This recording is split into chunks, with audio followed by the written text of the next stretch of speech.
This video is brought to you by Squarespace. For websites, online stores, and a whole lot more, Squarespace brings you everything you need and more to craft your online community.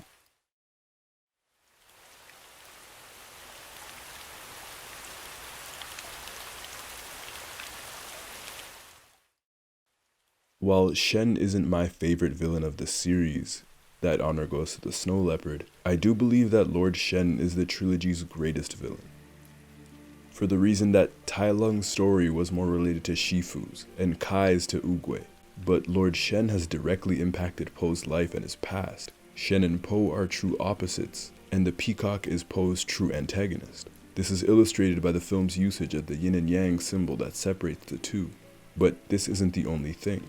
I want to look at how Shen makes for a truly great villain, and how he and Poe are linked throughout the film. What is appealing about Shen, first of all, is his design. The peacock is a beautiful animal, one that embodies both arrogance yet beauty, and this was demonstrated in the way the peacock was animated, carefully illustrating his pride through his face, but also through all of his beautiful feathers. The peacock, when compared to a snow leopard, is not a menacing animal, but Shen's mind and his brutality makes up for it. Shen is very different than Tai Lung in many ways. Where the snow leopard fights alone, Shen fights with an army. Tai Lung was a martial arts master and excelled in hand-to-hand combat, and Shen was a very good martial artist himself. He also mastered the art of weaponry, using concealed knives, rope darts, metal attachments to his talons, and his guandao-like weapon.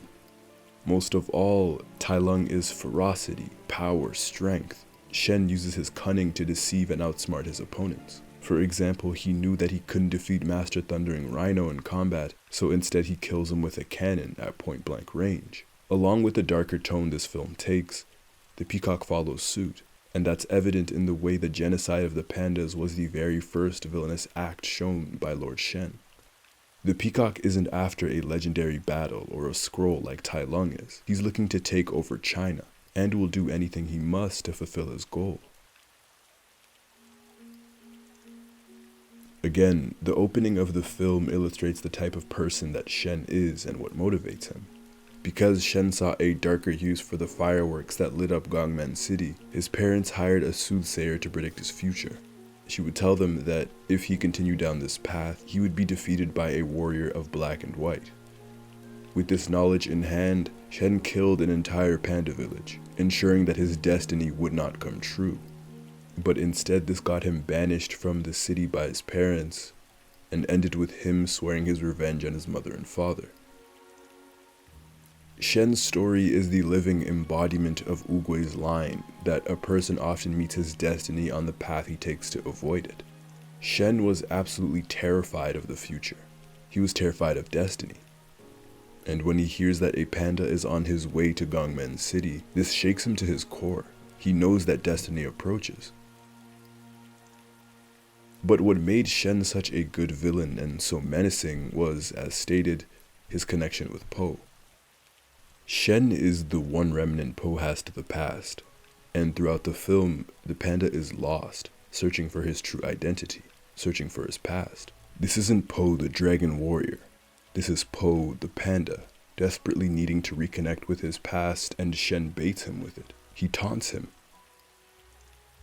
When they meet for the second time, Shen knows the panda has post-traumatic stress from his feathers, and the first thing he does when he sees Poe is fan out his tail feathers. Shen preys on Poe's desperation, and this comes right after he lets the soothsayer, the one person left in his ear trying to guide him to the light, go.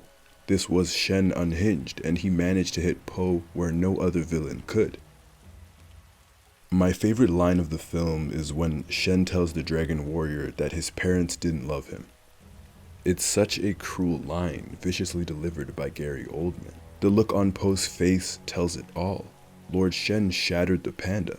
Shen knows firsthand that the betrayal of one's parents is a pain that is unbearable. Pain that will one day turn into rage. A pain that you spend your whole life trying to heal. Tai Lung certainly agrees, right? And it worked. The feeling of being hated or unwanted leads you to feel unlovable, and further that you aren't deserving of love. It leaves you with something to prove. And that is what Shen is feeling throughout the entire film. This psychological warfare that Shen imparts onto Po leaves the panda open for Shen to nearly kill him. When Po is at his lowest point, Shen is at his peak. And this moment links the two of them. This scene is a direct opposite to the compassion shown by Po at the end of the film. But they are also linked by the theme of identity. Huang's essay that compares Chinese and Western culture in this film stated that the movie asks these two characters one question. That question is, who am I? Which I will touch on in just a bit. Identity has been a theme that carries throughout Kung Fu Panda, and in its sequel, it's even more apparent. Here we have two people that are linked by atrocity. Po, whose life began with it, and Shen, whose life has seemingly been decided by it. But when the film questions both Po and Shen, who am I, it asks the two of them who they are right now. The film is always focused on the now, on the present.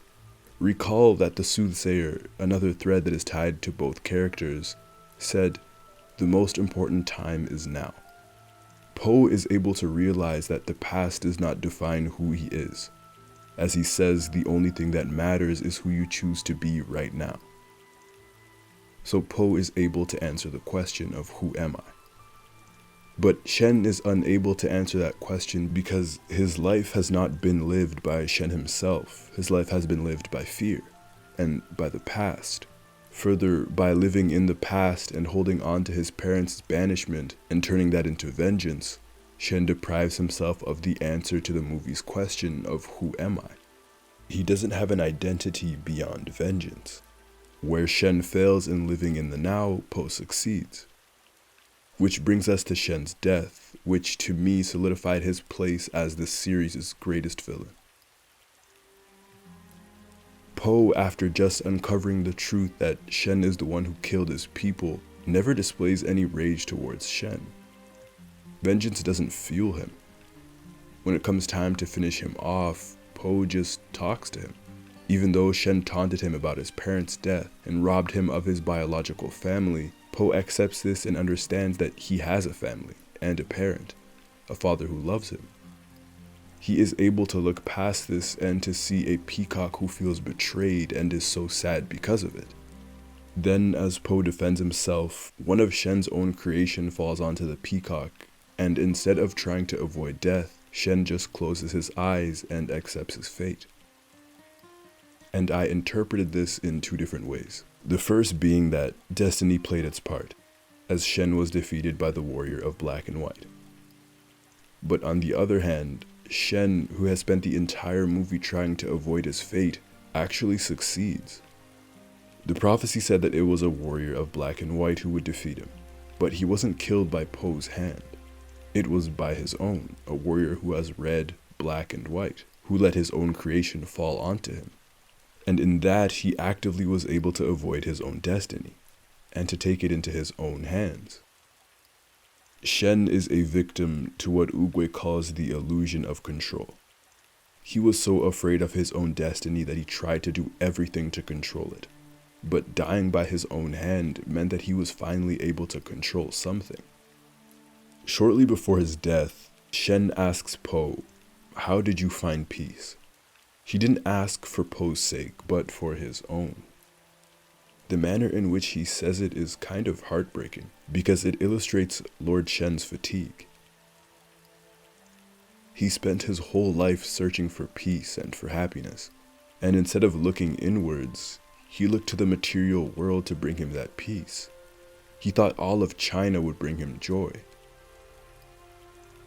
Back before he let her go, and the soothsayer told him that his parents loved him so much, I think deep down he knew she was right. He knew they loved him. Just like Tai Lung, for about 3 seconds, he realized it, but he needed to prove to himself that he was truly wronged, that his anger and his lust for vengeance were justified. And this same anger and vengeance led him to a path of no return. Shen wanted vindication. Lord Shen said that the dead exist in the past, but so did that peace that he was searching for. His peace existed in his now fallen parents' words and their actions, and he could never get that back unless he let them go. But he just couldn't. How could he?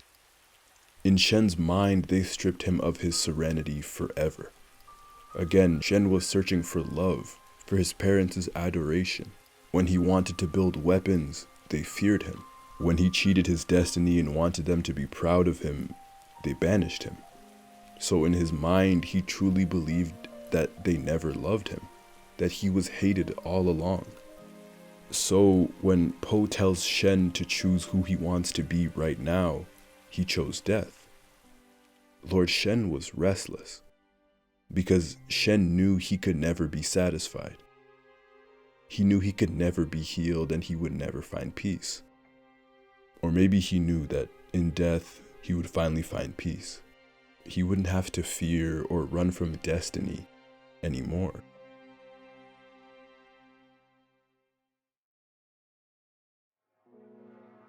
A big thank you goes out to Squarespace for sponsoring this video. Squarespace lives up to all the hype.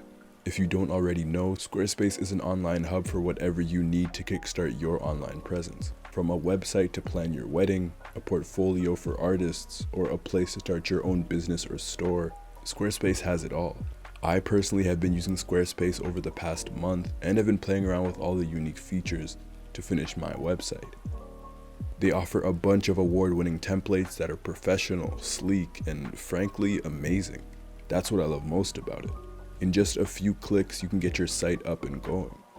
If you are interested in getting started, you can visit squarespace.com for a free trial, and when you're ready, head to squarespace.com/sagesreign to save 10% off your first purchase of a website or a domain. Thank you for watching, and I'll see you all soon.